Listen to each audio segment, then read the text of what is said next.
चोरीच्या भीतीपोटी घरातील महिलेनं गायींच्या खाद्याच्या गोणीत हे मंगळसूत्र सुरक्षित ठेवलं होतं.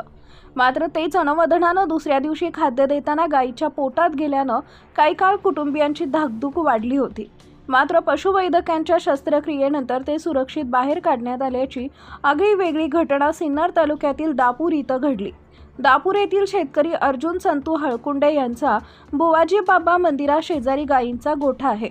परिसरात चोरीच्या घटना वाढल्यानं त्यांच्या पत्नीनं सुमारे 3 तोळ्याची सोन्याची पोत रात्रीच्या वेळी गायींच्या खाद्याच्या गोणीत ठेवली.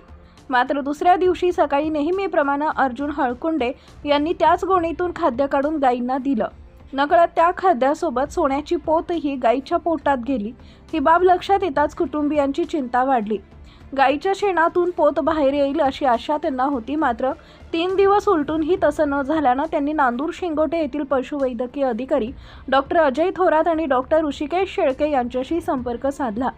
या घटनेचं गांभीर्य लक्षात घेऊन डॉक्टरांनी गायीची शस्त्रक्रिया करण्याचा निर्णय घेतला. सुमारे 1 तास चाललेल्या शस्त्रक्रियेनंतर गायीच्या पोटातून 3 तोळ्याची सोन्याची पोत सुरक्षितपणे बाहेर काढण्यात यश आलं. त्यामुळे गायीचा जीवही वाचला आणि 4.5 लाख रुपये किमतीचे मंगळसूत्रही शेतकऱ्यांच्या हाती परत आले. पोत सुरक्षित मिळाल्यानं हळकुंडे कुटुंबाच्या चेहऱ्यावर पुन्हा हास्य फुलले. गायीलाही जीवदान मिळाल्यानं गावकऱ्यांनी सुटकेचा निश्वास टाकला.